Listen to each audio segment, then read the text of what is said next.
प्यारे पाकिस्तान का साडे देश का किसान इस कदर सख्त सर्दी दे विच ठरदे लाल सुरख हत्थां दे नाल और ये फिर जिहड़ा गन्ना है इहदे उत्ते जिहड़ी छिल्लड़ हुंदी है इहदा छिलका वो बड़ा सख्त हुंदा है, बड़ा इंज फिर जांदा छुरी वांगू।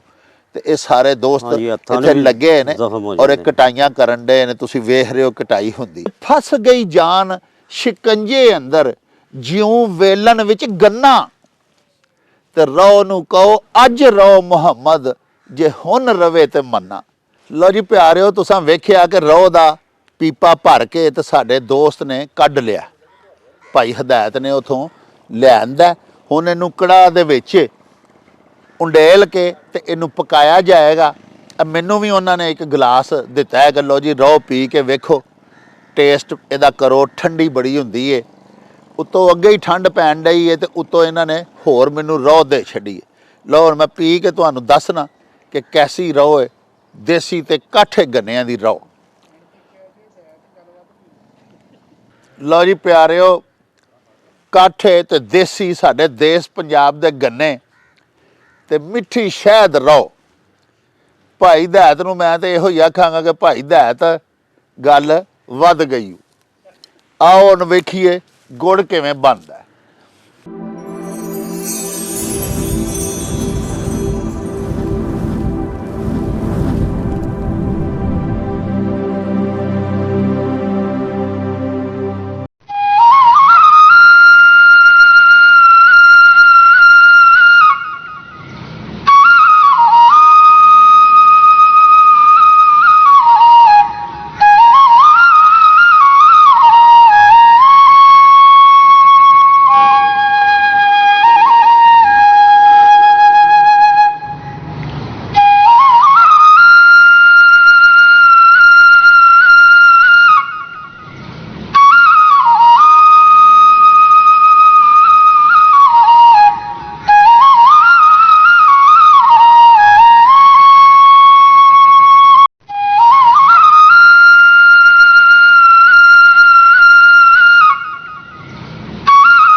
बिस्मिल्लाहिर्रहमानिर्रहीम।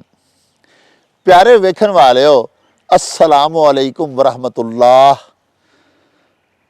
प्यारिओ, अल्लाह पाक सच्चे साहिब दे हुजूर साडी ये बेनती है, साडा तरला है अपने मालिक अगे कि अल्लाह पाक तुहानू सानू ते साडे प्यारे पाकिस्तान नू हमेशा शाद ते आबाद रखे।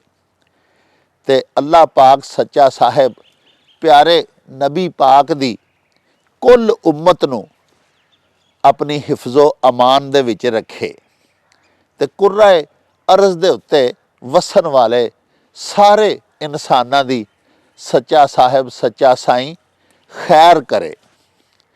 प्यारिओ, तुसी आखदे ते होने हो कि अज सवेरे सवेरे मैं एक खेत दे विच खलोता तुहाडे नाल गल्लां बातां करन लग पिया। ये जिहड़ा मेरे पिछे तुसी खेत देख रहे हो, ये कमाद दी पैली है, गन्ने दी फसल है। अज दी साडी जिहड़ी गुफ्तगू है, गलबात है, साडा अज दा जिहड़ा विलॉग है, ये असी बिलखसूस अपनी अजोकी पीढ़ी दे वास्ते, अपने यूथ जिहड़ी साडी नौजवान नस्ल है उहदे वास्ते बनाउण लई अपने पिंड आए हैं। साडे एक बड़े प्यारे बड़े मानयोग दोस्त ने अली इकबाल खान साहब, उन्हां दे डेरे दे उत्ते उन्हां दी पैली विच असीं इस वेले खलोते हैं। एक गन्ने दा खेत है, कमाद दा। प्यारिओ, चीनी हर रोज़ साडे घरां दे विच इस्तेमाल हुंदी है। साडे अजकल दे मुंडे ते कुड़ियां, साडे धीआं ते पुत्तर कमाद तो ते गन्ने तो वाकफ होन ते भावें ना होन, चीनी ते खंड ते शूगर तो ते ज़रूर वाकफ ने। क्योंकि साडे बाल अजकल दे कोई चीज़ खांदे ही नहीं जिन्नी देर तक उन्होंने मिठा करके ना दईए। ईवन छोटे छोटे शीर ख्वार बच्चे जिहड़े ने उन्होंने फीड जिहड़ा असी दुध करवाने आ, उहदे च एक दिहाड़े खंड ना पाइए, चीनी ना पाइए तो बाल दुध ही नहीं पींदे। ते असी अपने बच्चों को दसना चाहते हैं कि शूगर दा, चीनी दा, जिन्हों खंड भी असी आखने आ, उहदा ओरिजिन की है। प्यारिओ, सब तो पहले ए कमाद दी फसल जमीन उगांदी है। जमीन दे विच पहले गन्ने उगाउणे पैंदे ने, ये फसल बोनी पैंदी है। गन्ना किस तरह उगाया जाता है ते किड्डा हो जाता है, तो ये अल्लाह पाक सच्चा साईं रस पा दिंदा है। तो फिर इस रस भरे गन्नियां दे कमाद दे फसल नूं कट के ते इहदा अगों किस तरह शक्कर ते गुड़ बनाया जाता है, ये भी तुहानूं विखावांगे, जिहड़ी कि खंड दी ते मिठे दी नैचुरल किस्म है। उस तो बाद इनू प्रोसैसड फूड के तौर के उत्ते जो इनू प्रोसैस करके फैक्ट्रियां दे विच बनाया जाता है, तो फिर इसकी सफेद खंड दानेदार बन जाती है, जिहड़ी असी घरां दे विच इस्तेमाल करने आ। ये एक अलग टॉपिक है कि खंड सेहत दे वास्ते मुज़र है वे कि नहीं, और गुड़ जिहड़ा कि खंड दी नैचुरल फॉर्म है, जिहड़ी उहदी कुदरती ते फितरी हालत है, वो इंसानां दे वास्ते मुफीद है कि नहीं। क्योंकि इहदे उत्ते भी बड़ी डिबेट होंदी है। कुछ साडे दोस्त हुकामा, डॉक्टर्स, मुआलजीन ये फरमाते ने कि गुड़ फायदेमंद है, शक्कर इंसानी जिस्म दे वास्ते मुफीद है, जदों कि खंड जिहड़ी है, शूगर, इनू सफेद जहर तक आख्या जाता है। ਇਹਦਾ ਨਤਾਰਾ ਕਰਨ ਲਈ, ਇਹਦਾ ਕੰਪੈਰੀਜ਼ਨ ਕਰਨ ਲਈ, ਇਹਦਾ ਗਵੇੜ ਲਾਉਣ ਲਈ ਇੱਕ ਅਲੱਗ ਸਾਨੂੰ ਵਲੌਗ ਕਰਨਾ ਪਵੇਗਾ, ਤੇ ਅੱਲਾਹ ਪਾਕ ਸਾਈਂ ਤੌਫੀਕ ਦਿੱਤੀ ਤੇ ਕਿਸੇ ਵੇਲੇ ਉਹ ਵੀ ਤੁਹਾਡੇ ਹਜ਼ੂਰ ਅਸੀਂ ਜ਼ਰੂਰ ਪੇਸ਼ ਕਰਾਂਗੇ। ਅੱਜ ਅਸੀਂ ਤੁਹਾਨੂੰ ਇਹ ਦੱਸਣਾ ਚਾਹੁੰਦੇ ਹਾਂ ਸਿਰਫ ਕਿ ਇਹ ਸਟਾਰਟ ਹੈ। ਇਸ ਤੋਂ ਬਾਅਦ ਜਦੋਂ ਇਹ ਗੰਨੇ ਦੀ ਫਸਲ ਪੱਕ ਕੇ ਤੇ ਮੇਰੇ ਕੱਦ ਤੋਂ ਵੀ ਉੱਚੀ ਹੋ ਜਾਂਦੀ ਹੈ, ਤੁਸੀਂ ਜਿਵੇਂ ਦੇਖ ਰਹੇ ਹੋ ਮੇਰੇ ਪਿੱਛੇ, ਤੇ ਇਹ ਇੱਕ ਅੱਧਾ ਗੰਨਾ ਵੀ ਮੈਂ ਤੁਹਾਨੂੰ ਦਿਖਾਣਾ ਕਿ ਇਹ ਦੇਖੋ ਤੁਸੀਂ ਕਿ ਇਹ ਗੰਨਾ ਜਿਹੜਾ ਨਾ ਜੀ, ਇਹਦੇ 'ਚ ਹੁਣ ਰਸ ਪੈ ਗਿਆ। ਅੱਜ ਇਹਦੀ ਕਟਾਈ ਹੋ ਰਹੀ ਹੈ। ਇੱਥੇ ਮੌਕੇ ਦੇ ਉੱਤੇ ਸਾਡੇ ਜਿਹੜੇ ਅਲੀ ਇਕਬਾਲ ਖਾਨ ਸਾਹਿਬ ਜਿਹੜੇ ਨੇ ਇਸ ਜ਼ਮੀਨ ਦੇ ਜਿਹੜੇ ਮਾਲਕ ਨੇ, ਉਹਨਾਂ ਦੇ ਠੇਕੇਦਾਰ ਅੱਗੋਂ ਜਿਨ੍ਹਾਂ ਨੇ ਇਹਨਾਂ ਕੋਲੋਂ ਠੇਕੇ ਤੇ ਪੈਲੀ ਲਈ, ਇਹਨਾਂ ਦੇ ਮਜ਼ਾਰੀਨ ਜਿਨ੍ਹਾਂ ਨੂੰ ਅਸੀਂ ਆਖ ਸਕਨੇ ਆ, ਭਾਈ ਹਦਾਇਤ ਹੋਰੀ, ਉਹ ਵੀ ਇੱਥੇ ਨੇ, ਆਪਣੀ ਟੀਮ ਦੇ ਨਾਲ ਖਲੋਤੇ ਨੇ। ਉਹ ਸਾਨੂੰ ਸਾਰਾ ਦੱਸਣਗੇ ਕਿ ਇਹ ਕਮਾਦ ਕਿਵੇਂ ਉਗਾਇਆ ਜਾਂਦਾ ਹੈ, ਗੰਨਾ ਬੀਜਿਆ ਕਿਵੇਂ ਜਾਂਦਾ ਹੈ, ਔਰ ਇਹ ਕਿੱਡਾ ਹੋ ਜਾਂਦਾ ਤੇ ਫਿਰ ਇਹਦੇ 'ਚ ਰਸ ਪੈ ਜਾਂਦਾ, ਫਿਰ ਇਹਨੂੰ ਕਿਸ ਤਰ੍ਹਾਂ ਕਟਾਈ ਕਰਕੇ ਇਹਦਾ ਜਾ ਕੇ ਰੋ ਯਾਨੀ ਰਸ ਕੱਢਿਆ ਜਾਂਦਾ, ਉਸ ਰਸ ਤੋਂ ਫਿਰ ਕਿਸ ਤਰ੍ਹਾਂ ਗੁੜ ਬਣਾਇਆ ਜਾਂਦਾ। ਗੁੜ ਦੀਆਂ ਫਿਰ ਅੱਗੋਂ ਬਹੁਤ ਸਾਰੀਆਂ ਸਾਡੇ ਜ਼ਿਮੀਂਦਾਰ ਭਰਾ ਵੈਰਾਈਟੀਆਂ ਤਿਆਰ ਕਰਦੇ ਨੇ। ਇਹ ਸਾਰਾ ਕੁਝ ਅਸੀਂ ਅੱਜ ਤੁਹਾਨੂੰ ਆਪਣੇ ਇਸ ਵਲੌਗ ਦੇ ਵਿੱਚ ਦੱਸਾਂਗੇ। ਆਓ ਹੁਣ ਤੁਹਾਨੂੰ ਸਭ ਤੋਂ ਪਹਿਲੇ ਮਿਲਵਾਨੇ ਆ ਭਾਈ ਹਦਾਇਤ ਹੋਰਾਂ ਦੇ ਨਾਲ, ਜਿਹੜੇ ਕਿ ਇੱਥੇ ਜ਼ਿਮੀਂਦਾਰਾ ਕਰਦੇ ਨੇ, ਜਿਨ੍ਹਾਂ ਨੇ ਇਹ ਸਾਰਾ ਕਮਾਦ ਉਗਾਇਆ ਹੋਇਆ। ਔਰ ਅੱਜ ਜਦੋਂ ਕਿ ਇਹ ਫਸਲ ਪੱਕ ਚੁੱਕੀ ਹੈ ਤੇ ਇਹਦੀ ਕਟਾਈ ਵੀ ਭਾਈ ਹਦਾਇਤ ਤੇ ਉਹਨਾਂ ਦੇ ਬੰਦੇ ਪਏ ਕਰਦੇ ਨੇ। ਆਓ ਤੁਹਾਨੂੰ ਮਿਲਵਾਈਏ ਤੇ ਉਹਨਾਂ ਤੋਂ ਪੁੱਛੀਏ ਭਈ ਇਹ ਕਿਸ ਤਰ੍ਹਾਂ ਉਗਾਇਆ ਜਾਂਦਾ ਹੈ। आओ साढ़े नाल। अस्सलाम वालेकुम भाजी। सलाम जी। की हाल चाल जे? ठीक ठाक जी, खुदा दा शुक्र है। अच्छा वेखो बड़ी ठंड छंड है, बस एडी ठंड दे विच ही तुसी कटाइयां शटाइयां लाइयां ने। बस भाजी फिर कारोबार जो इंज दा होया, फिर हुण गन्ना पक गया ते वड्ढना ते आई है ना हुण। नहीं मैं उंज बयाना भी हत्थ ते ठरदे ने, असि ते वेखो ना हत्थ विच हां जी जेबां च पा के खलोते आ ते तुसी एडी ठंड दे विच उतों फिर ਇਹਦੇ ਛਿੱਲੜ ਵੀ बड़े सख्त ने गन्ने दे। भाजी कुदरत दा निजाम है ना, फिर एवें चलदा काम। ठंड दे प्यारे हो वेखो तुसी प्यार ही ठंड दे मौसम च हुंदा। इस कदर ठंड है भई ਅਸੀਂ ਆਪਣੇ ਹੱਥ ਆਪਣੀਆਂ ਜੇਬਾਂ ਦੇ ਵਿੱਚ ਪਾ ਕੇ ਵੇਖੋ ਖਲੋ ਕੇ ਠਰਨ ਡਏ ਤੇ ਸਾਡੇ ਪਿਆਰੇ ਪਾਕਿਸਤਾਨ ਦਾ, ਸਾਡੇ ਦੇਸ਼ ਦਾ ਕਿਸਾਨ ਇਸ ਕਦਰ ਸਖਤ ਸਰਦੀ ਦੇ ਵਿੱਚ ਠਰਦੇ ਲਾਲ ਸੁਰਖ ਹੱਥਾਂ ਦੇ ਨਾਲ। ਔਰ ਇਹ ਫਿਰ ਜਿਹੜਾ ਗੰਨਾ ਹੈ ਇਹਦੇ ਉੱਤੇ ਜਿਹੜੀ ਛਿੱਲੜ ਹੁੰਦੀ ਹੈ, ਇਹਦਾ ਛਿਲਕਾ ਉਹ ਬੜਾ ਸਖਤ ਹੁੰਦਾ, ਬੜਾ ਇੰਜ ਫਿਰ ਜਾਂਦਾ ਛੁਰੀ ਵਾਂਗੂ। ਤੇ ਇਹ ਸਾਰੇ ਦੋਸਤ ਇੱਥੇ ਲੱਗੇ ਨੇ ਔਰ ਇਹ ਕਟਾਈਆਂ ਕਰਨ ਦੇ ਨੇ, ਤੁਸੀਂ ਵੇਖ ਰਹੇ ਹੋ ਕਟਾਈ ਹੁੰਦੀ। ਤੇ ਭਾਜੀ ਇਹ ਦੱਸੋ ਕਿ ਇਹ ਕਿਹੜੇ ਮੌਸਮ ਵਿੱਚ ਉਗਾਇਆ ਜਾਂਦਾ ਹੈ? ਇਹ ਭਾਜੀ ਇਹ ਜਦੋਂ ਮੌਸਮ ਦੂਸਰੇ ਤੀਸਰੇ ਮਹੀਨੇ ਆਹ ਲਾਣਾ ਹੈ, ਇਹਨੂੰ ਕੱਢ ਕੇ ਫਿਰ ਇਹਨੂੰ ਕਿਸੇ ਟਾਈਮ ਤੇ ਇਹਨੂੰ ਦੱਬੋ ਵੀ ਦੇਣਾ ਪੈਂਦਾ। ਅੱਛਾ ਸਣੇ ਆਗਾਂ ਹੀ। ਅੱਛਾ ਫਿਰ ਇਹਦੇ ਸਮੇਂ ਬਣਾਉਣੇ ਪੈਂਦੇ ਨੇ, ਕੁਹਾੜੀ ਨਾਲ ਵੱਢ ਕੇ ਟੁੱਕ ਕੇ ਫਿਰ ਅਸੀਂ ਬੰਦਿਆਂ ਨਾਲ ਲਾ ਕੇ ਖੇਲਾਂ ਪਾ ਕੇ ਵਿੱਚ ਸਮੇਂ ਰੱਖਣੇ ਆ। ਅੱਛਾ ਯਾਨੀ ਇਹਦਾ ਬੀਜ ਨਹੀਂ ਹੁੰਦਾ ਛੋਟਾ? ਨਹੀਂ ਜੀ, ਗੰਢਾਂ ਉਗਦੀਆਂ ਨੇ ਇਹਨਾਂ ਦੀਆਂ। ਗੰਢਾਂ ਵਾ ਸਮੇਂ ਤੁਸੀਂ ਗੰਢਾਂ ਇਹਨਾਂ ਸਮਾਂ 2.5 ਫੁੱਟ ਦਾ ਹੁੰਦਾ। ਹਾਂ ਇਹ ਸਮਾਂ ਅਸੀਂ ਵਿੱਚ ਨਾਲ ਮੇਲ ਕੇ ਲਾਣੇ ਆ। ਅੱਛਾ ਖੇਲਾਂ ਦੇ ਵਿੱਚ ਫਿਰ ਉਹ ਹਾਂਜੀ ਇਹ ਖੇਲਾਂ ਕੱਢੀਆਂ ਨੇ। ਹਾਂ ਹਾਂ ਹਾਂ ਹੱਲਾਂ ਦੇ ਨਾਲ ਖੇਲਾਂ ਕੱਢੀਆਂ। ਹਾਂਜੀ ਹਾਂਜੀ। ਉਹਦੇ ਤੋਂ ਬਾਅਦ ਇਹ ਫਿਰ ਪਾਣੀ ਦੇ ਵਿੱਚ ਲੱਗਦਾ ਉੱਤੇ ਮਿੱਟੀ, ਜੇ ਨਾ ਲਾਈਏ ਪਾਣੀ ਦੇ ਵਿੱਚ ਫਿਰ ਅਸੀਂ ਉੱਤੇ ਇਹਦੇ ਮਿੱਟੀ ਪਾ ਦਿੰਨੇ ਆ। ਹਾਂ ਫਿਰ ਹੌਲੀ ਹੌਲੀ ਪਰਵਰਿਸ਼ ਹੁੰਦਾ ਜਾਂਦਾ। ਇਹਦਾ ਮਤਲਬ ਹੈ ਕਿ ਬੜੀ 6-7 ਫੁੱਟ ਤੇ ਜਾਂਦਾ ਹੈ। ਅੱਛਾ 7 ਫੁੱਟ ਦਾ ਜਦੋਂ ਹੋ ਜਾਂਦਾ ਜੀ, ਉਦੋਂ ਇਹਦੇ ਵਿੱਚ ਰਸ ਫੁੱਲ ਹੋ ਜਾਂਦਾ। ਅੱਛਾ ਅੱਛਾ ਅੱਛਾ। ਉਹ ਤੁਹਾਨੂੰ ਕਿਵੇਂ ਪਤਾ ਲੱਗਦਾ? ਕੋਈ ਇੱਕ ਅੱਧਾ ਗੰਨਾ ਵਿੱਚੋਂ ਤੋੜ ਕੇ? ਹਾਂਜੀ ਬਿਲਕੁਲ, ਅੱਜ ਕੱਲ ਦੇ ਮੌਸਮ ਵਿੱਚ ਜਿਹੜਾ ਉਹ ਰਸ ਪੱਕ ਜਾਂਦਾ ਬਿਲਕੁਲ ਹੀ। ਹਾਂ ਤੇ ਹੁਣ ਤੁਸੀਂ ਇਹਨੂੰ ਕੱਟ ਕੇ ਤੇ ਇਹਦੀ ਰੋਹ ਕੱਢੋਗੇ? ਕੱਟ ਕੇ ਰੋਹ ਕੱਢਣੇ ਪਏ, ਕੜਾ ਉੱਤੇ ਰੱਖਿਆ, ਗੁੜ ਨਿਕਲਦਾ ਪਿਆ।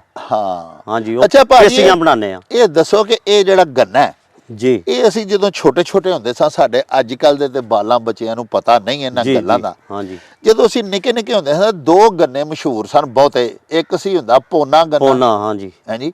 ਉਧਰ ਨਰਮ ਹੁੰਦਾ ਸੀ, ਉਹਨੂੰ ਦੰਦਾਂ ਨਾਲ ਛਿੱਲ ਕੇ ਤੇ ਬੜੇ ਸ਼ੌਕ ਨਾਲ ਖਾਂਦੇ ਸਨ ਸਾਰੇ ਲੋਕ ਦੋਸਤ। ਤੇ ਇੱਕ ਕਾਠਾ ਵੀ ਹੁੰਦਾ ਸੀ। ਇੱਕ ਐਰ 54 ਜਿਹੜਾ ਉਹ ਵੀ ਪੋਲਾ ਹੈ। ਠੀਕ ਠੀਕ ਠੀਕ। ਹੁਣ ਤਾਂ ਕਈ ਬੀਜ ਨਿਕਲ ਆਏ ਨੇ। ਹੁਣ ਬੀਜ ਨਿਕਲ। ਅੱਜ ਕੱਲ ਕਿਹੜੀ ਕਿਸਮ ਸਭ ਤੋਂ ਜ਼ਿਆਦਾ ਉਗਦੀ ਹੈ? ਇਹ ਰਸ ਜਦੋਂ ਹੋਏ ਨਾ, ਕੋਈ ਐਰ 54 ਵੀ ਲਾਂਦਾ, ਕੋਈ ਆਂਦਾ ਉਹਦੇ ਚ ਘੱਟ ਨਹੀਂ, ਉਹ ਹੋਰ ਕਈ ਕਿਸਮਾਂ ਨਿਕਲ ਆਉਂਦੀਆਂ ਨੇ। ਤੇ ਉਹ ਜਿਹੜੇ ਪੋਨੇ ਗੰਨੇ ਹੁੰਦੇ ਸਨ ਸਿਆਲਕੋਟ ਦੇ ਇਲਾਕੇ 'ਚ ਉਗਦੇ ਹਨ। ਇੰਡੀਆ ਦੇ ਵਿੱਚ ਸਹਾਰਨਪੁਰ ਦੇ ਇਲਾਕੇ ਦਾ ਗੰਨਾ ਬੜਾ ਹੀ ਮਸ਼ਹੂਰ ਸੀ ਤੇ ਨਰਮ ਸੀ। ਉਹ ਕਿਸਮਾਂ ਅੱਜ ਕੱਲ ਨਹੀਂ ਉਗਦੀਆਂ? ਨਹੀਂ, ਇੱਧਰ ਆਉਂਦਾ ਹੀ ਨਹੀਂ ਪਿਆ ਨਾ ਹੁਣ। ਅੱਛਾ ਹਾਂਜੀ। ਇਹ ਹੁਣ ਅੱਗੋਂ ਜ਼ਿਮੀਦਾਰਾਂ ਵੀ ਤੇ ਦੂਜਿਆਂ ਵੀ ਤੇ ਵਿੱਚ ਕਰ ਲਿਆ ਵੀ ਚਲੋ, ਨਾਲੇ ਆਪਣਾ ਡੰਗਰਾਂ ਦਾ ਵੀ ਚੱਲੇਗਾ, ਨਾਲੇ ਇਹ ਵੀ ਚੱਲੇਗਾ ਪਿਆ ਕੰਮ। ਹਾਂਜੀ। ਨਾਲੇ ਗੁੜ ਮਿੱਠਾ ਜਿਹੜਾ ਉਹ ਇੰਜ ਹੁੰਦਾ, ਜਿਹੜਾ ਸਖਤ ਹੋਵੇ ਉਹਦੇ ਚ ਮਿੱਠਾ ਜ਼ਿਆਦਾ ਪੈਂਦਾ। ਰਸ ਜਿਹੜੀ ਉਹ ਜ਼ਿਆਦਾ ਨਿਕਲਦੀ ਹੈ। ਠੀਕ। ਯਾਨੀ ਕਿ ਕਾਠੇ ਤੁਸੀਂ ਹੁਣ ਬਹੁਤੇ ਉਗਾ? ਜੀ ਜੀ ਹਾਂਜੀ। ਤੇ ਚਲੋ ਆਓ ਹਾਂ ਫਿਰ ਹੁਣ ਸਾਨੂੰ ਵਹਾਓ ਕਿੱਥੇ ਕੜਾ ਧਰਿਆ। ਚਲੋ ਜੀ ਆਓ ਪਲੀਜ਼ ਆ ਜਾਓ। ਲਓ ਜੀ ਸਾਹਿਬੋ, ਸਾਡੇ ਦੋਸਤਾਂ ਨੇ, ਸਾਡੇ ਜਿਹੜੇ ਕਾਸ਼ਤਕਾਰ ਭਾਈ ਜਿਨ੍ਹਾਂ ਦੇ ਕੋਲ ਅਸੀਂ ਇੱਥੇ ਅੱਜ ਆਏ ਆ, ਉਹਨਾਂ ਨੇ ਹੁਣ ਸਾਰੇ ਗੰਨੇ ਜਿਹੜੇ ਨੇ ਉਹ ਕਮਾਦ ਦੇ ਫਸਲ ਦੇ ਵਿੱਚੋਂ ਕੱਟ ਕੇ ਤੇ ਲਿਆ ਕੇ ਤੇ ਇਹ ਵੇਖੋ ਹੁਣ ਢੇਰ ਲਾ ਦਿੱਤਾ ਹੈ। ਇਹ ਗੰਨੇ ਜਿਹੜੇ ਨੇ ਇਹਨਾਂ ਨੂੰ ਹੁਣ ਵਾਰੀ-ਵਾਰੀ ਇਸ ਵੇਲਣ ਦੇ ਵਿੱਚੋਂ ਦੀ ਲੰਘਾਇਆ ਜਾਏਗਾ। ਇਹ ਵੇਲਣ ਹੈ ਜਿਹੜਾ ਕਿ ਗੰਨਿਆਂ ਦਾ ਰਸ ਕੱਢਦਾ। ਇਹਦੇ ਵਿੱਚ ਇੱਕ ਇੱਕ ਕਰਕੇ ਤੇ ਗੰਨਾ ਦੇਈ ਜਾਂਦੇ ਨੇ ਸਾਡੇ ਇਹ ਜ਼ਿਮੀਦਾਰ ਭਾਈ, ਤੇ ਫਿਰ ਰਸ ਨਿਕਲ ਕੇ ਨਾ, ਜਿਹਨੂੰ ਪੰਜਾਬੀ 'ਚ ਅਸੀਂ ਰੋਹ ਆਖਦੇ ਆ, ਉਹ ਰੋਹ ਨਿਕਲ ਕੇ ਤੇ ਇਹ ਥੱਲੇ ਜਿਹੜਾ ਪੀਪਾ ਹੈ ਇਹਦੇ ਵਿੱਚ ਜਮ੍ਹਾਂ ਹੁੰਦੀ ਜਾਂਦੀ ਹੈ। ਜਦੋਂ ਇੱਕ ਪੀਪਾ ਭਰ ਜਾਂਦਾ ਉਹਨੂੰ ਕੜਾਹ ਵੱਲ ਲੈ ਜਾਂਦੇ ਨੇ ਤੇ ਦੂਸਰਾ ਪੀਪਾ ਅੱਗੇ ਰੱਖ ਦਿੰਦੇ ਨੇ। ਇਸੇ ਤਰ੍ਹਾਂ ਵਾਰੀ-ਵਾਰੀ ਪੀਪੇ ਭਰ ਕੇ ਰੋਹ ਦੇ ਤੇ ਉਹਨੂੰ ਜਾ ਕੇ ਕੜਾਹ ਦੇ ਵਿੱਚ, ਜਿਹਦੇ ਕਿ ਥੱਲੇ ਅੱਗ ਬਲ ਰਹੀ ਹੁੰਦੀ ਹੈ, ਉਸ ਲੋਹੇ ਦੇ ਵੱਡੇ ਸਾਰੇ ਕੜਾਹ ਦੇ ਵਿੱਚ ਉਂਡੇਲ ਦਿੱਤਾ ਜਾਂਦਾ ਹੈ ਇਹ ਸਾਰੀ ਰੋਹ ਨੂੰ। ਤੇ ਉਹਦੇ ਵਿੱਚ ਫਿਰ ਇਹ ਲੱਕੜ ਦੇ ਚਮਚੇ ਵਗੈਰਾ ਚਲਾ ਕੇ ਕਿਸ ਤਰ੍ਹਾਂ ਉਹਦੇ ਵਿੱਚ ਇਹ ਸ਼ੱਕਰ ਤੇ ਗੁੜ ਬਣਾਉਂਦੇ ਨੇ, ਇਹ ਵੀ ਅਸੀਂ ਤੁਹਾਨੂੰ ਦਿਖਾਉਂਦੇ ਹਾਂ ਕਿ ਚਾਸ਼ ਕਿਸ ਤਰ੍ਹਾਂ ਬਣ ਜਾਂਦੀ ਹੈ ਰੋਹ ਤੋਂ। ਪਹਿਲੇ ਇਸ ਵੇਲਣੇ ਦੇ ਕੋਲ ਹੀ ਬਹਿ ਕੇ ਤੁਹਾਨੂੰ ਇੱਕ ਹਜ਼ਰਤ ਮੀਆਂ ਮੁਹੰਮਦ ਬਖਸ਼ ਸਾਹਿਬ ਸਰਕਾਰ ਦਾ ਸ਼ੇਰ ਮੈਂ ਸੁਣਾਉਣਾ ਚਾਹੁੰਦਾ। ਹਜ਼ੂਰ ਮੀਆਂ ਮੁਹੰਮਦ ਬਖਸ਼ ਸਾਹਿਬ ਸਰਕਾਰ ਨੇ ਆਲਮ ਨਜ਼ਾ ਦਾ, ਜਿਸ ਵੇਲੇ ਬੰਦਾ ਫੌਤ ਹੋਣ ਲੱਗਦਾ, ਕਰੀਬੁਲ ਮਰਗ ਹੁੰਦਾ, ਤੇ ਉਹਦੀ ਤਸ਼ਬੀਹ ਸਾਡੀ ਆਮ ਲੁਕਾਈ ਨੂੰ, ਸਾਡੇ ਬਿਲਕੁਲ ਨਾ ਖਵਾਂਦਾ ਜ਼ਿਮੀਦਾਰ ਪਿੰਡਾਂ ਦੇ ਵਿੱਚ ਵਸਣ ਵਾਲੇ ਲੋਕ ਜਿਹੜੇ ਵਾਜਬੀ ਤਲੀਮ ਯਾਫਤਾ ਹੁੰਦੇ ਨੇ, ਸਾਡੇ ਸੂਫੀਆਏ ਕਿਰਾਮ ਦਾ ਕਮਾਲ ਵੇਖੋ। ਅਜਿਹੀ ਤਸ਼ਬੀਹ ਦੇ ਕੇ ਉਹਨਾਂ ਨੂੰ ਵੀ ਗੱਲ ਸਮਝਾਉਂਦੇ ਸਨ। ਭਈ ਸਾਰੀ ਗੱਲ ਉਹਨਾਂ ਦੀ ਵੀ ਵੰਡ ਵਿੱਚ, ਉਹਨਾਂ ਦੀ ਵੀ ਅਕਲ ਦੇ ਵਿੱਚ, ਉਹਨਾਂ ਦੇ ਵੀ ਦਿਮਾਗ ਵਿੱਚ, ਸਮਝ ਦੇ ਵਿੱਚ ਆ ਜਾਂਦੀ ਸੀ। ਹੁਣ ਮੌਤ ਦਾ ਮੰਜ਼ਰ ਤੇ ਗੰਨੇ ਨੂੰ ਵੇਲਣੇ ਦੇ ਵਿੱਚੋਂ ਕੱਢਣਾ, ਇਹਦੀ ਮਿਸਾਲ ਦੇ ਕੇ, ਇਹਦੀ ਤਸ਼ਬੀਹ ਦੇ ਕੇ ਹਜ਼ੂਰ ਮੀਆਂ ਸਾਹਿਬ ਇਸ ਤਰ੍ਹਾਂ ਪੈ ਫਰਮਾਉਂਦੇ ਨੇ, ਭਈ ਫਸ ਗਈ ਜਾਨ ਸ਼ਿਕੰਜੇ ਅੰਦਰ, ਜਿਉਂ ਵੇਲਣ ਵਿੱਚ ਗੰਨਾ, ਤੇ ਰੋ ਨੂੰ ਕਹੋ ਅੱਜ ਰੋ ਮੁਹੰਮਦ, ਜੇ ਅੱਜ ਰਵੇ ਤੇ ਮੰਨਾ। ਪਿਆਰਿਓ, ਹਜ਼ਰਤ ਮੀਆਂ ਮੁਹੰਮਦ ਬਖਸ਼ ਸਾਹਿਬ ਸਰਕਾਰ ਖੜੀ ਸ਼ਰੀਫ ਵਾਲੇ, ਜਿਨ੍ਹਾਂ ਨੂੰ ਰੂਮੀਏ ਪਾਕਿਸਤਾਨ ਵੀ ਆਖਿਆ ਜਾਂਦਾ ਹੈ ਤੇ ਆਰਿਫੇ ਖੜੀ ਵੀ ਆਖਿਆ ਜਾਂਦਾ ਹੈ, ਉਹਨਾਂ ਦੇ ਇਸ ਸ਼ੇਰ ਨੂੰ ਸਮਝਾਉਣ ਦੇ ਵਾਸਤੇ ਮੈਂ ਤੁਹਾਨੂੰ ਮਜ਼ੀਦ ਥੋੜਾ ਜਿਹਾ ਇਸ ਗੱਲ ਨੂੰ ਨਿਖੇੜਨਾ ਕਿ ਇਹ ਵੇਖੋ ਨਾ, ਇਹ ਇੱਕ ਗੰਨਾ ਹੈ। ਇਹ ਗੰਨਾ ਜਿਹੜਾ ਹੈ, ਇਹਨੂੰ ਜਦੋਂ ਅਸੀਂ ਇਸ ਵੇਲਣੇ ਦੇ ਵਿੱਚੋਂ ਗੁਜ਼ਾਰਨਾ ਤੇ ਇਹ ਵੇਲਣੇ ਦੀ ਚਾਲ ਅਜਿਹੀ ਹੁੰਦੀ ਹੈ ਕਿ ਗੰਨਾ ਅਗਾਂ ਹੀ ਜਾਂਦਾ, ਪਿੱਛੋਂ ਜਿੰਨਾ ਮਰਜ਼ੀ ਕੋਈ ਖਿੱਚੇ ਗੰਨਾ ਟੁੱਟ ਤੇ ਜਾਂਦਾ ਹੈ ਪਰ ਪਿਛਾ ਨਹੀਂ ਪਰਤਦਾ। ਜਿਸ ਵੇਲੇ ਬੰਦੇ ਦੀ ਜਾਨ ਨਿਕਲਣ ਦਾ ਵਕਤ ਆ ਜਾਂਦਾ ਹੈ, ਜਦੋਂ ਸੱਚੇ ਸਾਹਿਬ ਦਾ ਬੁਲਾਵਾ ਆ ਜਾਂਦਾ ਹੈ, ਜਦੋਂ ਮਾਲਕ ਦਾ ਹੁਕਮ ਵਾਰਦ ਹੋ ਜਾਂਦਾ ਹੈ ਕਿਸੇ ਇਨਸਾਨ ਦੇ ਉੱਤੇ, ਤੇ ਉਸ ਵੇਲੇ ਫਿਰ ਚਾਲ ਜਿਹੜੀ ਹੈ ਵੇਲਣੇ ਵਾਂਗੂ ਚੱਲੀ ਜਾਂਦੀ ਹੈ। ਕੁਦਰਤ ਦਾ ਹੁਕਮ ਤੇ ਕੁਦਰਤ ਦੇ ਹੁਕਮ ਦੇ ਉੱਤੇ ਚਾਲ ਵੇਲਣੇ ਵਾਂਗੂ ਚੱਲਦੀ ਹੈ। ਮਤਲਬ ਮਰਨ ਵਾਲੀ ਬੰਦਾ ਜਾਂਦਾ, ਪਿਛਾ ਨਹੀਂ ਆ ਸਕਦਾ।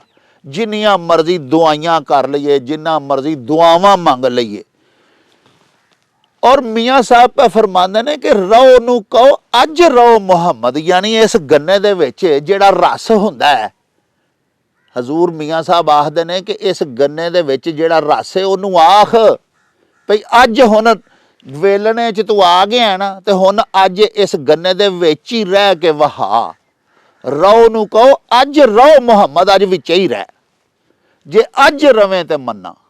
ਉਸ ਵੇਲੇ ਨਹੀਂ ਰਹਿ ਸਕਦੀ, ਕਿਉਂਕਿ ਤੁਹਾਨੂੰ ਦੱਸਿਆ ਕਿ ਚਾਲ ਐਸੀ ਹੁੰਦੀ ਹੈ ਵੇਲਣ ਦੀ ਕਿ ਗੰਨਾ ਅਗਾਂ ਨੂੰ ਹੀ ਜਾਂਦਾ ਤੇ ਰੋ ਸਾਰੀ ਨਿਕਲ ਕੇ ਹੀ ਗੰਨੇ ਦੀ ਜਾਨ ਛੁੱਟਦੀ ਹੈ। ਇਸੇ ਤਰ੍ਹਾਂ ਹੀ ਬੰਦੇ ਦੀ ਜਦੋਂ ਮੌਤ ਦਾ ਹੁਕਮ ਆ ਜਾਂਦਾ ਸਾਹਿਬ ਵੱਲੋਂ, ਡਾਢੇ ਕੀਤਾ ਏ ਛੱਡ ਵੇੜਿਆ ਤੇ ਕੀਕਰ ਆਖਾਂ ਛੱਡ ਵੇੜਿਆ, ਉਸ ਵੇਲੇ ਫਿਰ ਕੋਈ ਬੰਦੇ ਦੀ ਬਕਾ ਦਾ ਸਰ ਬੰਦ ਨਹੀਂ ਹੋ ਸਕਦਾ ਜਿੰਨੀ ਦੇਰ ਤੱਕ ਸੱਚਾ ਸਾਈਂ ਆਪੂ ਨਾ ਚਾਹੇ। ਤੇ ਹਜ਼ੂਰ ਮੀਆਂ ਸਾਹਿਬ ਇਸ ਗੱਲ ਨੂੰ ਆਪਣੇ ਸ਼ੇਰ ਵਿੱਚ ਇੰਜ ਫਰਮਾਉਂਦੇ ਨੇ ਕਿ ਫਸ ਗਈ ਜਾਨ ਸ਼ਿਕੰਜੇ ਅੰਦਰ, ਜਿਉਂ ਵੇਲਣ ਵਿੱਚ ਗੰਨਾ, ਤੇ ਰੋ ਨੂੰ ਕਹੋ ਅੱਜ ਰੋ ਮੁਹੰਮਦ ਜੇ ਹੁਣ ਰਵੇ ਤੇ ਮੰਨਾ। ਤੇ ਪਿਆਰਿਓ ਹਜ਼ੂਰ ਮੀਆਂ ਸਾਹਿਬ ਦੇ ਇਸ ਸ਼ੇਰ ਦਾ ਮਜ਼ੀਦ ਨਿਖਾੜਾ ਆਪਣੇ ਇੱਕ ਅਲੱਗ ਵਿਲਾਗ ਦੇ ਵਿੱਚ ਕਰਾਂਗੇ। ਆਓ ਹੁਣ ਤੁਹਾਨੂੰ ਕੜਾਹ ਕੋਲ ਲੈ ਚਲੀਏ, ਜਿਹਦੇ ਥੱਲੇ ਅੱਗ ਪਈ ਮੱਚਦੀ ਏ, ਉੱਤੇ ਲੋਹੇ ਦਾ ਵੱਡਾ ਸਾਰਾ ਕੜਾਹ ਏ। ਇਹ ਸਾਰੀ ਰੋਹ ਹੁਣ ਜਾ ਕੇ ਉਹਦੇ ਵਿੱਚ ਸਾਡੇ ਇਹ ਭਰਾ ਜ਼ਿਮੀਦਾਰ ਪਾਉਣਗੇ। ਉੱਥੇ ਇਹਦਾ ਕਿਸ ਤਰ੍ਹਾਂ ਚਾਸ਼ ਬਣਾਉਣਗੇ, ਕਿਸ ਤਰ੍ਹਾਂ ਸ਼ੱਕਰ ਬਣਾਉਣਗੇ ਤੇ ਕਿਸ ਤਰ੍ਹਾਂ ਗੁੜ ਤਿਆਰ ਕੀਤਾ ਜਾਏਗਾ। ਆਓ ਤੁਹਾਨੂੰ ਇਹ ਵੀ ਵਹਾਈਏ, ਆਓ ਸਾਡੇ ਨਾਲ।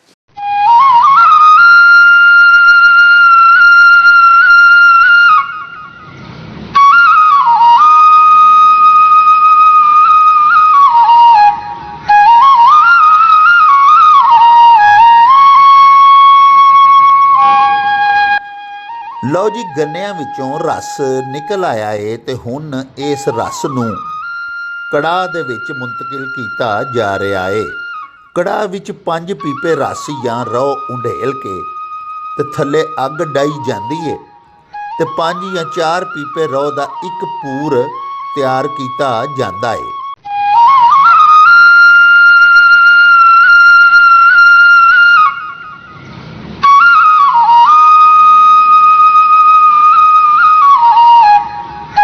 ਨਾਜ਼ਰੀਨ, ਤੁਸੀਂ ਵੇਖ ਰਹੇ ਹੋ ਕਿ ਰੋਹ ਵਿੱਚ ਉਬਾਲ ਆਉਣ ਲੱਗ ਪਏ ਨੇ ਤੇ ਸ਼ੀਰਾ ਹੌਲੀ ਹੌਲੀ ਗਾੜਾ ਹੁੰਦਾ ਜਾ ਰਿਹਾ ਹੈ। ਲਓ ਜੀ ਪਿਆਰਿਓ, ਤੁਸੀਂ ਵੇਖ ਲਿਆ ਵੀ ਹੁਣ ਇਹ ਪੂਰ ਜਿਹੜਾ ਤਿਆਰ ਹੋ ਗਿਆ, ਯਾਨੀ ਜਿਹੜੇ 5 ਪੀਪੇ ਇਸ ਪੂਰ ਦੇ ਵਿੱਚ, ਇਸ ਕੜਾਹ ਦੇ ਵਿੱਚ ਰੋਹ ਦੇ ਪਾਏ ਗਏ ਸਨ ਗੰਨੇ ਦੇ ਰਸ ਦੇ, ਉਹ ਹੁਣ ਗਾੜਾ ਹੋ ਕੇ ਉਹਦੀ ਚਾਸ਼ ਤਿਆਰ ਹੋ ਗਈ ਏ। ਇਹਨੂੰ ਹੁਣ ਕੜਾਹ ਦੇ ਵਿੱਚੋਂ ਉਹਨਾਂ ਨੇ ਇਸ ਲੱਕੜੀ ਦੇ ਚੌਖਟੇ ਦੇ ਵਿੱਚ ਮੁੰਤਕਿਲ ਕਰ ਦਿੱਤਾ, ਜਿਹਦੇ ਵਿੱਚ ਹੁਣ ਥੋੜ੍ਹੀ ਦੇਰ ਤੱਕ ਇਹਨੂੰ ਹਵਾ ਲੱਗਦੀ ਜਾਏਗੀ ਔਰ ਇਹ ਜੰਮਦਾ ਜਾਏਗਾ ਔਰ ਫਿਰ ਇਹ ਗੁੜ ਬਣ ਜਾਏਗਾ। ਤੇ ਇਹ ਤੁਸੀਂ ਦੇਖੋ ਕਿ ਸਾਰਾ ਪੂਰ ਜਿਹੜਾ ਮੁਕੰਮਲ ਹੈ, 5 ਪੀਪੇ ਜਿਹੜੀ ਰੋਹ ਸੀ ਉਸ ਪੂਰੇ ਉਸ ਗੰਨੇ ਦੇ ਰਸ ਦਾ ਸਿਰਫ ਇੰਨਾ ਕੁ ਇਹ ਪੂਰ ਨਿਕਲਿਆ। ਇਹਦੇ ਵਿੱਚ ਹੁਣ ਉਹ ਸਾਰੇ ਨਟਸ ਜਿਹੜੇ ਕਿ ਅਸੀਂ ਨਾਲ ਲੈ ਕੇ ਆਏ ਸਾਂ, ਸਾਡੇ ਦੋਸਤ ਇਹਦੇ ਵਿੱਚ ਪਾ ਦੇਣਗੇ।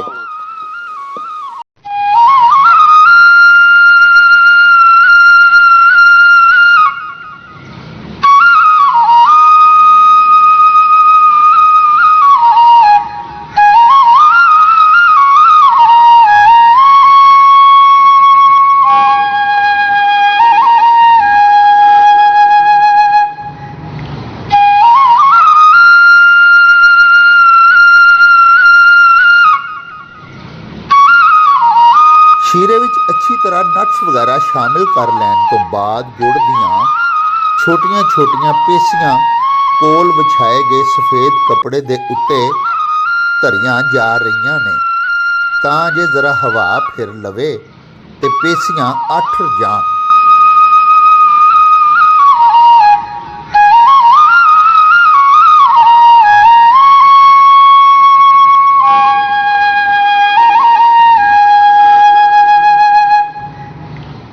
ਹੁਣ ਤੁਹਾਡੇ ਲਈ ਹਿਫਜ਼ਾਨ ਸਿਹਤ ਦੇ ਅਸੂਲਾਂ ਦੇ ਐਨ ਮੁਤਾਬਿਕ ਕੁਦਰਤੀ ਤਰੀਕੇ ਨਾਲ ਤਿਆਰ ਕੀਤੀ ਜਾਣ ਵਾਲੀ ਹਾਜ਼ਰ ਹੈ ਬੜੀ ਹੋਈ ਨਵੇਕਲੀ ਭਾਂਜੀ। ਲਓ ਜੀ ਪਿਆਰੇ ਵੇਖਣ ਵਾਲਿਓ, ਜਿਹੜਾ ਅਸਾਂ ਅੱਜ ਸਵੇਰ ਸਫ਼ਰ ਤੁਹਾਡੇ ਨਾਲ ਮਿਲ ਕੇ ਕਮਾਦ ਦੀ ਪੈਲੀ ਦੇ ਵਿੱਚੋਂ ਸ਼ੁਰੂ ਕੀਤਾ ਸੀ, ਤੁਹਾਨੂੰ ਜਾ ਕੇ ਦਿਖਾਇਆ ਸੀ ਕਿ ਇਹ ਗੰਨੇ ਦੀ ਫਸਲ ਹੈ, ਇਹ ਗੰਨੇ ਦੀ ਕਟਾਈ ਹੋ ਰਹੀ ਹੈ। ਉਸ ਤੋਂ ਬਾਅਦ ਗੰਨੇ ਦੇ ਵਿੱਚੋਂ ਰਸ ਕੱਢਿਆ ਗਿਆ ਤੇ ਰੋਹ ਨੂੰ ਫਿਰ ਬਾਅਦ ਵਿੱਚ ਕੜਾਹ ਦੇ ਵਿੱਚ ਮੁੰਤਕਿਲ ਕਰਕੇ ਤੇ ਉਹਦਾ ਗੁੜ ਬਣਾਇਆ ਗਿਆ। ਉਹ ਹੁਣ ਗੁੜ ਬਣ ਗਿਆ ਹੈ ਤੇ ਇਹਦੀ ਤਕਮੀਲ ਦੇ ਉੱਤੇ ਸਾਡਾ ਸਵੇਰ ਤੋਂ ਲੈ ਕੇ ਹੁਣ ਤਾਈਂ ਦਾ ਸਫ਼ਰ ਵੀ ਅਲਹਮਦੁਲਿਲਾ ਖ਼ਤਮ ਹੋ ਗਿਆ ਹੈ। ਅਸੀਂ ਬੜੇ ਮਸ਼ਕੂਰ ਹਾਂ ਆਪਣੇ ਦੋਸਤਾਂ ਦੇ, ਜਨਾਬ ਹਮੂਦੁਰ ਰਹਿਮਾਨ ਖਾਨ ਸਾਹਿਬ, ਜਿਹੜੇ ਕਿ ਤੁਹਾਨੂੰ ਅੱਗੇ ਵੀ ਅਰਜ਼ ਕੀਤੀ ਹੈ ਵੀ ਸੈਟਲਾਈਟ ਟਾਊਨ ਮਾਰਕੀਟ ਦੇ ਸਾਡੇ ਸਦਰ ਵੀ ਨੇ ਤੇ ਜ਼ਿਮੀਦਾਰ ਵੀ ਨੇ। ਉਹਨਾਂ ਦੇ ਭਾਈ ਅਲੀ ਇਕਬਾਲ ਖਾਨ ਸਾਹਿਬ, ਜਿਨ੍ਹਾਂ ਦੇ ਡੇਰੇ ਦੇ ਉੱਤੇ ਅਸੀਂ ਆਏ ਹਾਂ, ਇੱਥੇ ਹੀ ਇਹ ਸਾਰੀ ਮਸ਼ਕ ਅਸਾਂ ਕੀਤੀ ਹੈ ਗੁੜ ਬਣਾਉਣ ਦੀ। ਜਿਹੜੀ ਕਿ ਸਪੈਸ਼ਲੀ ਸਾਡੀ ਅਜੋਕੀ ਪੀੜ੍ਹੀ, ਜਿਹੜੇ ਸਾਡੇ ਅੱਜ ਕੱਲ੍ਹ ਦੇ ਯੂਥ ਹੈ, ਸਾਡੇ ਯੰਗਸਟਰਸ ਨੇ, ਉਹਨਾਂ ਦੇ ਵਾਸਤੇ ਅਸਾਂ ਉਹਨਾਂ ਨੂੰ ਦੱਸਣ ਦੇ ਵਾਸਤੇ ਅੱਜ ਸਾਰੀ ਮਸ਼ਕ ਕੀਤੀ ਹੈ ਕਿ ਉਹਨਾਂ ਨੂੰ ਪਤਾ ਲੱਗੇ ਕਿ ਨੇਚਰ ਕੀ ਹੈ, ਕੁਦਰਤੀ ਔਰ ਬਗੈਰ ਕਿਸੇ ਪ੍ਰੋਸੈਸ ਦੇ ਜਿਹੜੀ ਸ਼ੱਕਰ ਤਿਆਰ ਕੀਤੀ ਜਾਂਦੀ ਸੀ, ਮਿਠਾਸ ਜਿਹੜੀ ਸਾਡੇ ਫਿਰ ਦੇਸੀ ਖਾਣਿਆਂ ਦੇ ਵਿੱਚ, ਸਾਡੇ ਦੇਸ਼ ਪੰਜਾਬ ਦੇ ਪਕਵਾਨਾਂ ਦੇ ਵਿੱਚ ਇਸਤੇਮਾਲ ਕੀਤੀ ਜਾਂਦੀ ਸੀ, ਉਹ ਗੁੜ ਤੇ ਸ਼ੱਕਰ ਹੀ ਸੀ। ਹੁਣ ਇਹਦੀ ਅੱਗੋਂ ਮਜ਼ੀਦ ਇਹਨੂੰ ਪ੍ਰੋਸੈਸ ਕਰਕੇ ਤੇ ਇਹਦੀ ਸ਼ੂਗਰ, ਵਾਈਟ ਸ਼ੂਗਰ ਜਿਹਨੂੰ ਅਸੀਂ ਚੀਨੀ ਤੇ ਖੰਡ ਆਖਦੇ ਆ, ਉਹ ਸ਼ੂਗਰ ਮਿੱਲਾਂ ਦੇ ਵਿੱਚ ਤਿਆਰ ਕਰ ਲਈ ਜਾਂਦੀ ਹੈ। ਇਹਦਾ ਤੇ ਸ਼ੂਗਰ ਦਾ, ਯਾਨੀ ਇਸ ਗੁੜ ਦਾ ਤੇ ਚੀਨੀ ਦਾ ਫਰਕ ਇੰਨਾ ਹੈ ਕਿ ਚੀਨੀ ਇੰਤਹਾਈ ਜ਼ਰਰ ਰਸਾਂ ਹੈ, ਬਹੁਤ ਸਾਰੀਆਂ ਇਮਰਾਜ਼ ਦਾ ਸਬਬ ਬਣਦੀ ਹੈ, ਜਿਹਦੇ ਪਾਰੋਂ ਉਹਨੂੰ ਵਾਈਟ ਪੋਇਜ਼ਨ ਵੀ ਆਖਿਆ ਜਾਂਦਾ ਹੈ, ਸਫੇਦ ਜ਼ਹਿਰ, ਜਿਹਨੂੰ ਅਸੀਂ ਆਪਣੀ ਮਾਂ ਬੋਲੀ 'ਚ ਆਖ ਸਕਨੇ ਹਾਂ। ਜਦ ਕਿ ਇਹ ਗੁੜ ਜਿਹੜਾ ਹੈ ਇਹ ਬਿਲਕੁਲ ਨੈਚੁਰਲ ਤਰੀਕੇ ਦੇ ਨਾਲ, ਨੈਚੁਰਲ ਪ੍ਰੋਸੀਜਰ ਤੇ ਪ੍ਰੋਸੈਸ ਦੇ ਨਾਲ ਤਿਆਰ ਕੀਤਾ ਜਾਂਦਾ ਹੈ। ਔਰ ਇਹ ਜਿਹੜਾ ਗੁੜ ਅੱਜ ਤਿਆਰ ਕੀਤਾ ਹੈ ਅਸਾਂ, ਇਹਦੇ ਵਿੱਚ ਚੂੰਕਿ ਬਹੁਤ ਸਾਰੇ ਡਰਾਈ ਫਰੂਟਸ, ਬਹੁਤ ਸਾਰੇ ਨਟਸ ਵਗੈਰਾ ਵੀ ਅਸੀਂ ਸ਼ਾਮਿਲ ਕੀਤੇ ਨੇ, ਤੇ ਇਹ ਹੋਰ ਜ਼ਿਆਦਾ ਸਵੀਟ ਔਰ ਉਹਦੇ ਨਾਲ ਨਾਲ ਮੁਕੱਵੀ ਵੀ ਹੋ ਗਿਆ ਹੈ। ਲਓ ਜੀ ਪਿਆਰਿਓ, ਤੁਹਾਨੂੰ ਗੁੜ ਦੇ ਫਾਇਦੇ ਤੇ ਮੈਂ ਦੱਸੇ, ਇਹਦੇ ਕਿੰਨੇ ਕੁ ਫਵਾਇਦ ਨੇ, ਇਹ ਦੱਸਣ ਦੇ ਵਾਸਤੇ ਤੇ ਇੱਕ ਅਲੱਗ ਪੂਰਾ ਵਲੌਗ ਕਰਨਾ ਪਵੇਗਾ। ਲੇਕਿਨ ਤੁਹਾਡੇ ਤੋਂ ਇਜਾਜ਼ਤ ਲੈਣ ਤੋਂ ਪਹਿਲੇ ਇੱਕ ਬੜੀ ਖੂਬਸੂਰਤ ਛੋਟੀ ਜਿਹੀ ਦਾਨਸ਼ ਦੀ ਗੱਲ ਤੁਹਾਨੂੰ ਮੈਂ ਸੁਣਾਉਂਦਾ ਚੱਲਾਂ। ਆਖਦੇ ਨੇ ਕਿ ਇੱਕ ਵਾਰੀ ਕਿਸੇ ਬੜੇ ਅਜਲ ਹਕੀਮ ਸਾਹਿਬ ਦੇ ਕੋਲ ਉਹਨਾਂ ਦੀ ਖਿਦਮਤ ਦੇ ਵਿੱਚ ਮੂਲੀ ਪੇਸ਼ ਹੋਈ, ਤੇ ਉਹਨੇ ਹਕੀਮ ਸਾਹਿਬ ਨੂੰ ਆਖਿਆ ਕਿ ਮੈਂ ਅੱਲਾਹ ਪਾਕ ਦੀ ਪੈਦਾ ਕਰਦਾ ਉਹ ਨਿਮਤ ਹਾਂ ਕਿ ਜਿਹੜੀ ਹਰ ਸ਼ੈ ਨੂੰ ਹਜ਼ਮ ਕਰ ਦਿੰਦੀ ਹੈ, ਤੇ ਕੋਲ ਹੀ ਗੁੜ ਵੀ ਹਕੀਮ ਸਾਹਿਬ ਦੀ ਉੱਥੇ ਹੁਜਰੇ ਦੇ ਵਿੱਚ ਕਿਤੇ ਗੁੜ ਵੀ ਕਿਸੇ ਬਿਆਮ ਵਿੱਚ ਪਿਆ ਹੋਇਆ ਸੀ। ਤੇ ਗੁੜ ਬੋਲਣ ਲੱਗਾ, ਉਹਨੇ ਅੱਗੋਂ ਫਟ ਵੱਧ ਕੇ ਆਖਿਆ ਕਿ ਹਜ਼ੂਰ ਹਕੀਮ ਸਾਹਿਬ, ਇਹ ਮੂਲੀ ਜਿਹੜੀ ਹੈ ਨਾ, ਇਹ ਦਾਇਰ ਹਜ਼ਮ ਹੈ, ਮੈਂ ਅਲਹਮਦੁਲਿਲਾ ਉਹ ਚੀਜ਼ ਆ ਜਿਹੜਾ ਇਸ ਮੂਲੀ ਨੂੰ ਵੀ ਹਜ਼ਮ ਕਰ ਦੇਣਾ। ਤੇ ਪਿਆਰਿਓ, ਅੱਗੇ ਜਿਵੇਂ ਮੈਂ ਤੁਹਾਡੀ ਸੇਵਾ 'ਚ ਅਰਜ਼ ਕੀਤੀ ਹੈ ਕਿ ਗੁੜ ਦੇ ਕੀ ਫਾਇਦੇ ਨੇ, ਇਹਦੇ ਉੱਤੇ ਤੇ ਇੱਕ ਅਲੱਗ ਵਲੌਗ ਇਨਸ਼ਾਅੱਲਾ ਫਿਰ ਕਿਸੇ ਲਈ ਤੁਹਾਡੀ ਸੇਵਾ ਦੇ ਵਿੱਚ ਪੇਸ਼ ਕਰਾਂਗੇ। ਹੁਣ ਅੱਜ ਤੱਕ ਦਾ ਇਹ ਸਾਰਾ ਗੰਨੇ ਤੋਂ ਲੈ ਕੇ ਤੇ ਗੁੜ ਬਣਾਉਣ ਤੱਕ ਦਾ ਜਿਹੜਾ ਪ੍ਰੋਸੈਸ ਤੁਸੀਂ ਸਾਡੇ ਨਾਲ ਮਿਲ ਕੇ ਤੈਅ ਕੀਤਾ, ਸਾਨੂੰ ਯਕੀਨ ਹੈ ਕਿ ਤੁਸੀਂ ਇਹਦਾ ਬੜਾ ਹੀ ਲੋਰਾ ਲਿਆ ਹੋਣਾ ਹੈ ਔਰ ਬੜਾ ਇੰਜੋਏ ਕੀਤਾ ਹੋਣਾ ਹੈ। ਇਹਦੇ ਨਾਲ ਹੀ ਹੁਣ ਸਾਨੂੰ ਦਿਓ ਇਜਾਜ਼ਤ, ਰੱਬ ਰਾਖਾ ਤੇ ਅੱਲਾ ਬੇਲੀ।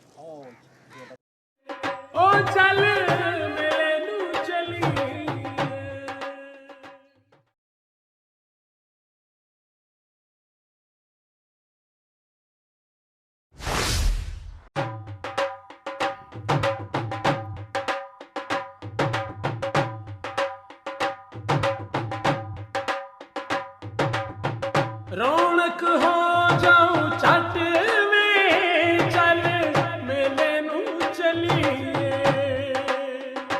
ओ रौनक हो जाऊं छट में, चल मेले नू चलिए। मल्ला कट कुड़ते दे वट में, चल मेले नू चलिए। हाय चल चल